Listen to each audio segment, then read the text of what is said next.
Welcome to Sleep with Myth. Tonight, we sit beside a quiet that has been practicing your name since before you were born.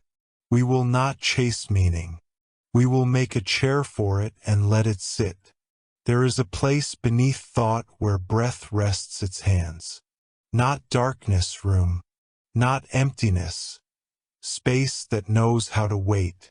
In that room something small glows. Not flame, not star. A softness that refuses to die of neglect. It does not ask to be seen. It asks only that nothing be louder than it for a little while. If you are patient, you will feel it find you. If you are kind, you will feel it forgive you for all the times you did not notice. The old ones called it a spark. They did not mean electricity or tinder. They meant the moment inside a moment when attention becomes love. You wake before the clocks remember their jobs. The window still carries night in its glass. Your breath is a quiet animal beside you. Somewhere, a neighbor's dream turns over in sighs, rearranging its blankets. You do not turn on the lamp. You place your feet on the floor as if greeting a shore. Wood answers with the smallest creak, the house's way of saying present. You sit and let your shoulders remember that gravity is a kind of embrace. Nothing dramatic happens. This is how revelations prefer to arrive. You count to 4 on the inhale, to 6 on the exhale, and then to enough. Numbers loosen their belts and leave. Breath becomes the measure. The spark is not elsewhere. It is not hiding behind a doctrine or waiting inside a mountaintop. It is the warm center of your own attention, the ember left after the theater has packed up its costumes. You touch it without hands. A widening that begins under the ribs, a softness in the jaw, a willingness to stop auditioning for your own life. The spark remembers what you forgot, that you were not designed to shine constantly, only to be honest about when you are lit and when you are ash cooling into rest. Years have taught you speed. Lists, passwords, 1,000 little promises to machines. You have learned to pray with your thumbs.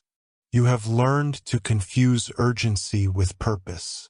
You do not blame yourself. The world rehearsed this play long before you joined the cast. But this morning you do not open the glowing rectangle. You open the window. Cold air bows its head and enters. The room, surprised by the gift of unmeasured sky, widens. Are you here?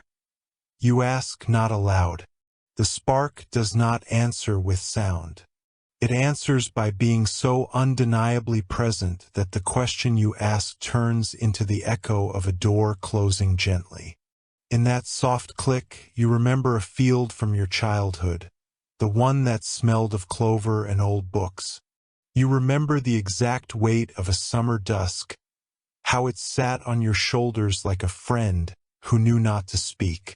You remember that your first language was noticing. The spark brightens as memory stops trying to be a photograph and becomes a river again. There is a small bowl on the table, ordinary porcelain, a chip on the rim where last winter forgot its manners. You set a little water in it, not to drink, to keep company. The surface accepts your gaze and returns it unbruised. You watch until you are done watching. That is all prayer ever needed to be. Beneath the water, another water waits. The calm beneath your calm. You do not go down to meet it. You let it climb. It rises through breath, through sternum, through the quiet garden at the base of your throat. It sets a lantern in your mouth, not to speak, but to make warmth. And then you feel it, a pulse that is not the heart but knows the heart's name. Not above, not beyond, within. Not power, permission. The spark is not asking for worship. Worship is a crowd word. The spark is asking for friendship, which is just devotion practiced without applause. You give it the oldest of offerings, your time. The room receives your gift and gives it back multiplied. Minutes become deep. You could walk across them. You choose to float. You think of all the times you tried to repair yourself with force. All the books that promised a better dawn if only you would outrun the night. All the mornings you strapped a smile to your face like armor and called it courage. You forgive yourself by not defending yourself. The spark brightens. You do not glow like a saint. You glow the way bread glows under a hand that knows it is enough. Your body remembers its first task, to be a home. Your failures come and sit on the carpet. Your fears pour themselves a glass of water. No one argues. The meeting is adjourned by kindness. In the quiet, a sentence forms. Not in your head, but behind the sternum where truths go to ripen. You do not need to become divine. You need only to stop resisting the divinity that is already trying to belong to you. You say nothing. You let the sentence steep. The spark grows from ember to coal. Still small, still modest, but undeniable. Outside, the city rehearses its noise. Inside, a moth finds the window and does not panic. You hold two truths in the same palm. The world is loud. You are not required to be. You place your hand over your heart. The spark climbs into your palm. Or perhaps your palm finally learns how to feel what it always carried. Your hand warms. The warmth does not burn. Teaches. Memories arrive to be reclassified. This moment was not failure. It was a beginning disguised as ending. This loss was not punishment. It was a corridor with the lights off. This fear was not prophecy. It was a child asking to be held. You hold them. They stop arguing with time. The spark brightens again, as if the room itself had been waiting to exhale. You ask the simplest question, "What are you?" The answer arrives as shape more than speech. A small sunrise happening in one place because it was tired of being asked to be everywhere. Consent. A presence that refuses to dominate and therefore cannot be removed. The spark is what remains when you stop trying to deserve your own breath. You say thank you, not to a ceiling, to the chair for holding, to the window for not pretending it is the sky, to the body for not abandoning you when you did not know how to stay. Gratitude has the correct voltage for this kind of light. It warms without demanding heat. From the hallway, footsteps. A neighbor, keys, a cough lightly carried. The sweet clatter of unremarkable life. The spark does not retreat. It expands to include them. You feel it then, the true nature of this brightness. It is not a possession. It is a neighborhood. The thought startles you with its gentleness. If God wakes in me, God wakes for us. You do not build a sermon around it. You put on the kettle. You rinse the cup. You wipe the table with a cloth that has seen every kind of evening and learned to bless them all. Steam rises. The window fogs. And for a moment the glass holds the soft fingerprint of your breath. You watch your breath's drawing until it fades. And when it does, you do not feel loss. You feel participation. The spark, satisfied with your company, settles. It does not dim. It integrates. The lamp, when you finally switch it on, looks less like a device and more like a cousin. Before the day begins to speak in numbers, you give the spark one last gift, a promise without schedule. I won't force you to be spectacular, you say. I will let you be true. Something in the room smiles, the floorboard that always answers, the window that learned how to listen, the bowl of water that did ordinary work with ceremonial dignity. The spark offers a final lesson for the morning. Do not try to hold me. Practice being held. You nod. It is enough. You rise. The door opens with its small hymn of hinges. The hallway is the same hallway it was yesterday, but now it knows your name and you know its. You move into the day not as a warrior but as a hearth, fire that understands it is for warmth. And somewhere far beyond sight, in the place where beginnings rehearse before joining time, a light the size of consent whispers to itself, awake. There comes a time when silence learns to speak in warmth. What you called calm was never empty. It was the breath before creation remembered its own rhythm. Last night you met the spark. This morning it remembers you. You wake not from sleep but through it. The room hums like a vessel that has been waiting for music.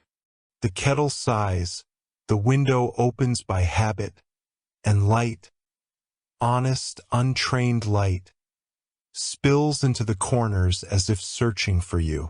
Something in your chest echoes that light, not your heartbeat, something behind it, older, slower, certain. You walk to the mirror. The reflection is the same, but your gaze has learned to see the divine accident in the ordinary. The architecture of pulse, the fire of being hidden beneath skin. You whisper the word alive and feel it return as a low vibration in the bones. This is not enlightenment. It is recognition. The spark inside you remembers the first time fire ever thought to warm instead of burn.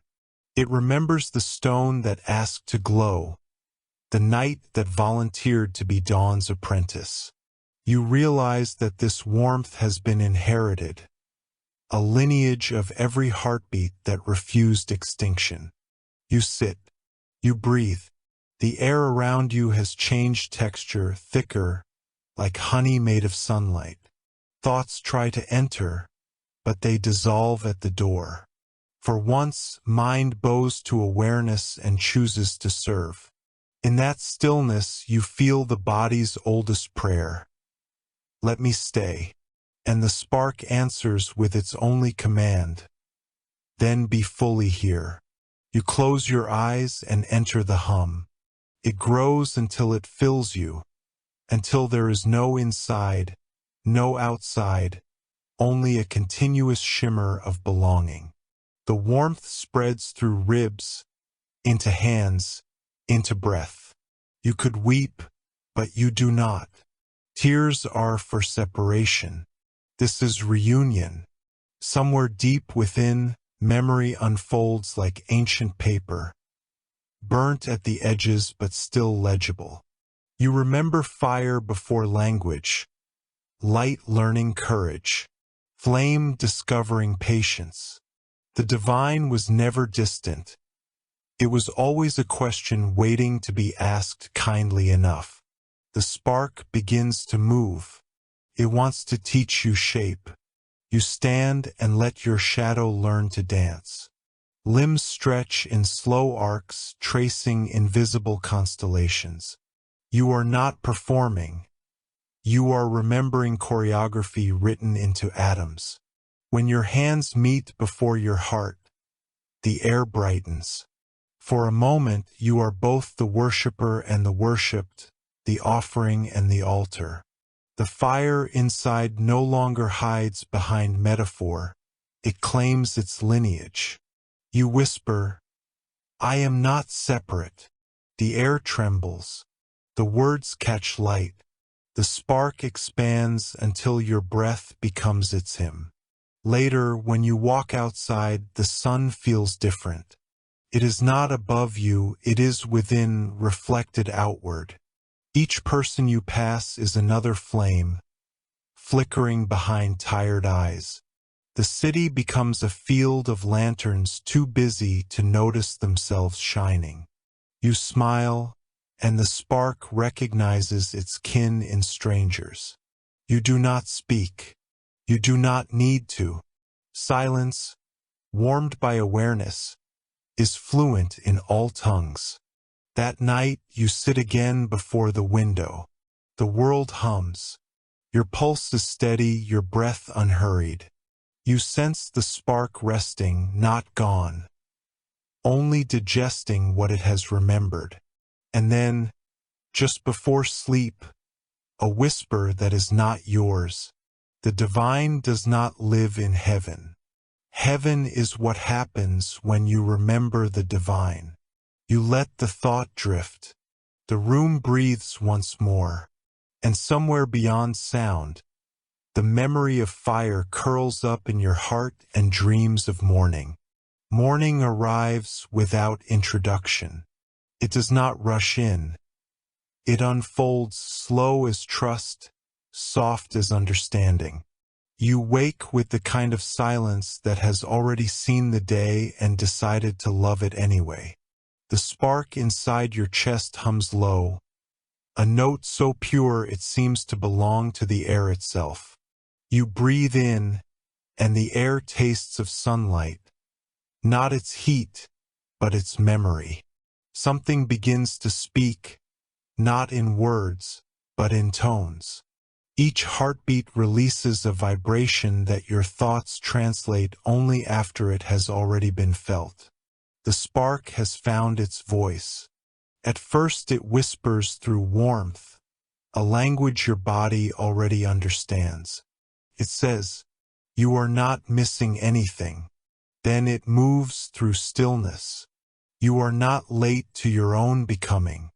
And finally, through breath itself, you have always been enough to hold the universe for one moment at a time. You do not answer. You listen, because every response would be smaller than the truth that is unfolding. The city outside stirs, its thousand small hungers calling the day to order. Yet each sound now seems almost kind. The distant hum of engines, footsteps soft against the earth, the pulse of life happening without permission. You realize that light has never been at war with darkness. They are collaborators, each completing the other's sentence. The spark grows brighter, not burning, but expanding until you cannot tell whether you are glowing or remembering what glowing feels like.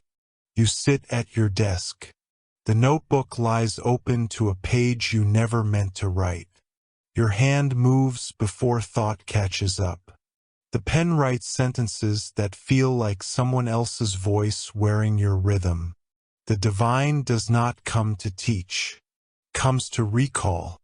Every prayer is a memory trying to return home. Every wound is a doorway when treated gently enough. You stop, not from fear, but reverence. The page glows faintly in the early light, as though ink itself had learned to breathe. You close the notebook not to end the message, but to keep it alive. Later, walking through the noise of noon, you notice the ordinary miracles. A leaf that refuses to fall before its story is finished. A stranger's laughter healing the air between two passing moments. A child explaining the sky to her shadow. Each thing speaks the same sentence in 1,000 dialects. We are made of remembering, and with every repetition, the spark hums louder, not outward, but inward, turning your inner silence into a choir. That night you light a single candle. You do not pray. You listen. The flame dances not to entertain, but to demonstrate balance. It leans toward air, retreats from it, learns the art of remaining between. You understand then, the divine spark does not awaken to command. It awakens to harmonize. Light, you realize, is not a thing. It is an agreement between being and allowing. You whisper softly into the quiet, "What are you trying to tell me?" The answer comes not in words, but in warmth that fills your lungs until even the space between breaths glows. You do not have to chase light, it says. You only have to stop running from it. You smile, not outward, but inward, where gratitude is most fluent. And when you finally lie down to rest, the spark settles beside your heartbeat like a guardian that hums lullabies in frequencies older than sound. You sleep without falling, because the light has learned to hold you. You wake before dawn, not to escape sleep, but to greet it from the other side. The air is still. The spark within you hums like a promise that has waited through lifetimes to be kept. You sit in the half-light. The walls breathe with you. The silence does not feel empty. It feels inhabited. And then you understand. This is the temple. It was never stone, nor sky, nor flame. It was always breath. You inhale. The spark answers. It expands with your lungs, spreading warmth into every hidden corridor of the body. Old wounds, quiet doubts, forgotten joys. You exhale. The spark contracts, not fading but refining, distilling all that no longer serves into a thin mist that dissolves into the morning air. Each breath builds a rhythm, a ritual without choreography. This is prayer in its original language, the conversation between life and attention. The spark whispers through the pulse. Do not reach for heaven. Let heaven reach through you. You obey by staying still. When sunlight finally crosses the window, it doesn't arrive. It reveals. You realize light is not something that happens to the world. It is something the world remembers how to allow. The room, your body, the air, everything is participating in the same sacred inhale. Breath becomes bridge. You understand now why the ancients built temples that echoed. They were trying to imitate lungs, vast spaces designed to remember sound after it leaves. You are such a space. Every breath a doorway, every silence a corridor to the divine.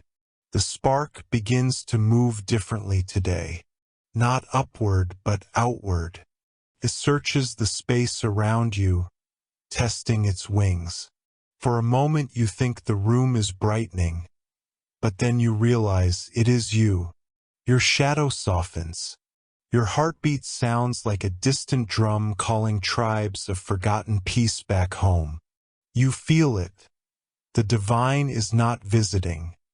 It is settling. The mind, surprised, begins to quiet. Every thought kneels in gratitude before awareness. Even fear learns to bow. A memory surfaces, not yours alone, but older, the first creature that ever breathed on this earth, trembling in the dark waters, lungs opening to the unknown. That same courage lives in you now. Every inhale is evolution remembering itself. Every exhale is surrender made holy. You whisper, I am breathing the same air as the first dawn. And the spark answers, through heartbeat and pulse. And the same dawn breathes you. The distinction dissolves. You stand.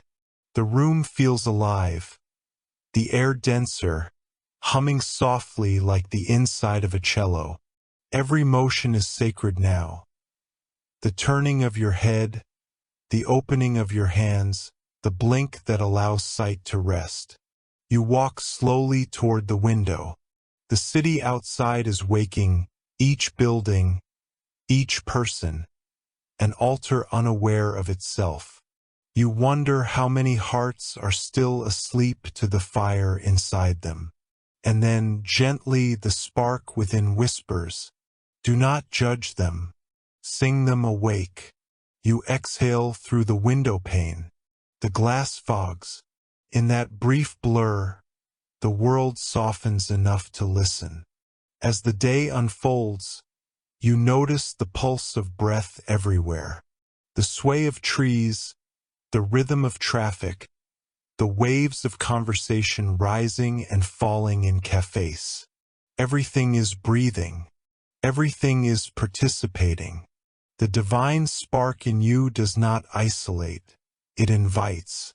You touch your chest lightly and murmur, "This temple has no walls." The spark glows brighter, satisfied. In its warmth you hear the simplest truth yet.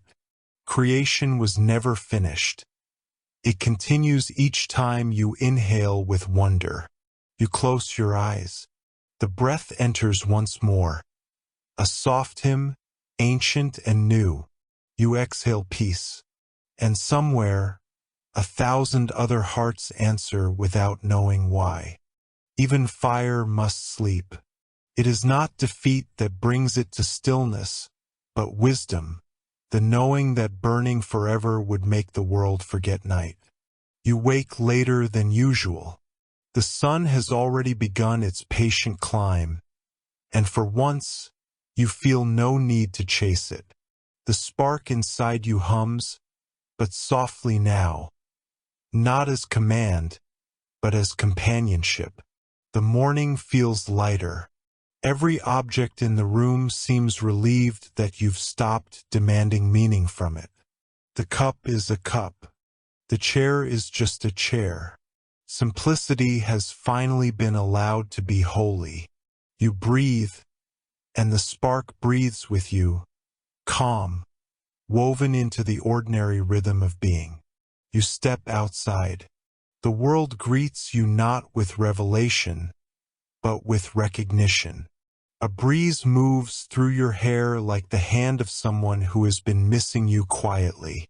The streets are awake, children laughing, vendors calling, footsteps weaving a tapestry of now.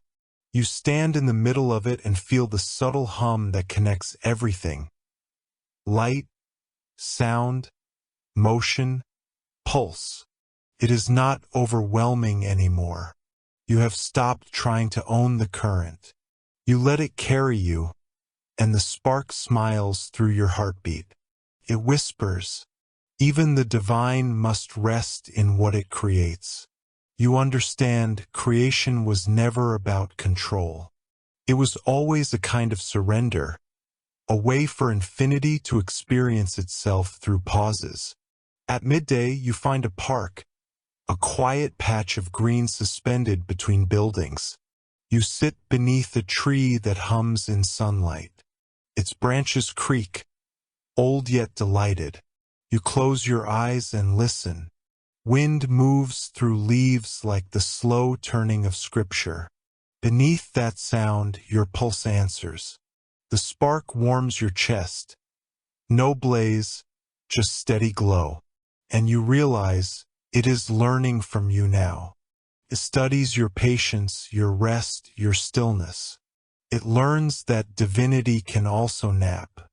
You smile because even gods deserve gentle teachers. A memory stirs, the first time you thought peace meant perfection. The long nights of chasing serenity like prey. The endless grasping for stillness. You laugh softly, almost an apology. Perfection, you see now, was never the goal. Peace is not absence. It is alignment. And the spark, wise as dawn, hums agreement. You whisper, "Fire that rests is not gone. It is dreaming." And the spark answers, "Yes." Dreaming is how light remembers where to go next. Evening comes like a sigh. You return home and light no candles. The air itself glows. You sit at your table, tracing the grain of the wood. Your thoughts drift, unhurried. You do not need meditation techniques or sacred chants. You have already become the silence you used to seek. The spark inside is no longer an ember or a blaze. It has found equilibrium, the gentle burn of existence at peace with itself. You realize that the divine does not always speak in revelation. Sometimes it just stays, and in staying it teaches everything. You whisper your gratitude to the quiet, and the quiet answers in kind. As you lie in bed, the night folds over you like silk. The spark settles near your heart, small as a lullaby, vast as a galaxy. You exhale once more, a prayer disguised as breath. The spark hums its last lesson of the day. Rest is not the opposite of light. It is its renewal. And as sleep takes you, you feel the divine dreaming through you, not as a god above, but as a warmth within. The fire sleeps. The light endures. There comes a moment when even dreams begin to glow, not because they end, but because they remember where they began. You wake before sunrise. The air holds that sacred hush between night's last sigh and the first breath of light. The spark inside you stirs, gentle yet infinite. It no longer burns. It illuminates. You rise slowly. The world outside is still shadow, but you can feel the day forming, like a thought preparing to be spoken. You whisper into the silence, "I am ready," and the silence, vast and kind, answers without words. You step outside barefoot. The ground is cool, damp with dew, soft as memory.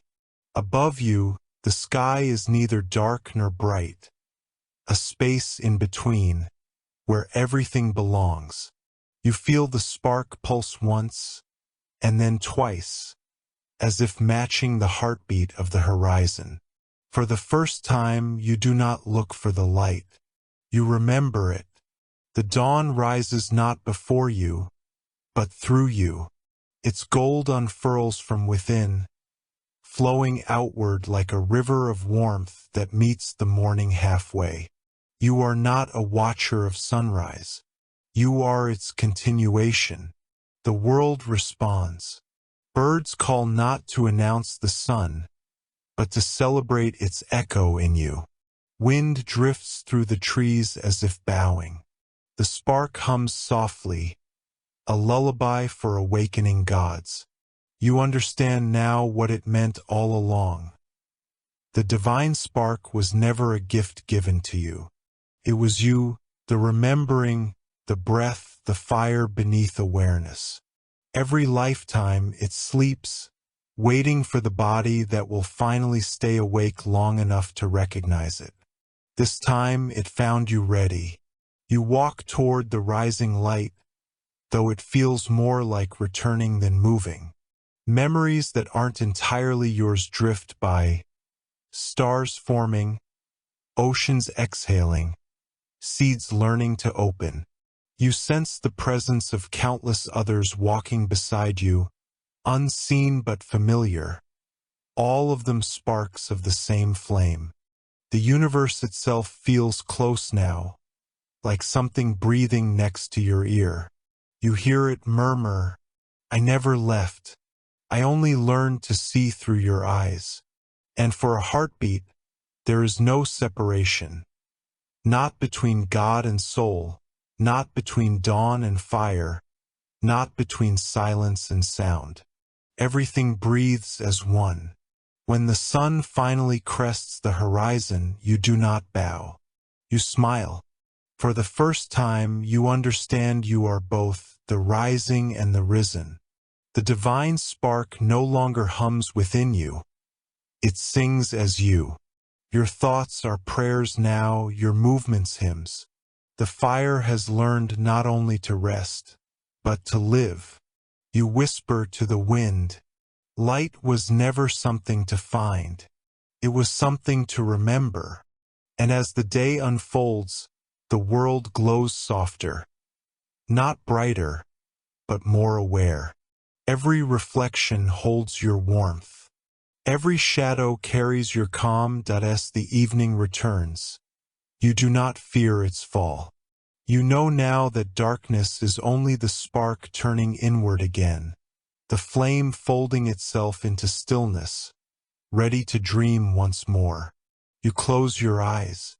The spark hums one last time, deep, full, eternal. And through that hum, the universe whispers, "Rest now, child of fire. You are both the dawn and the dusk. You are the divine spark remembering itself." Your breath slows. The night welcomes you like an old friend. Thank you for listening to Sleep with Myth.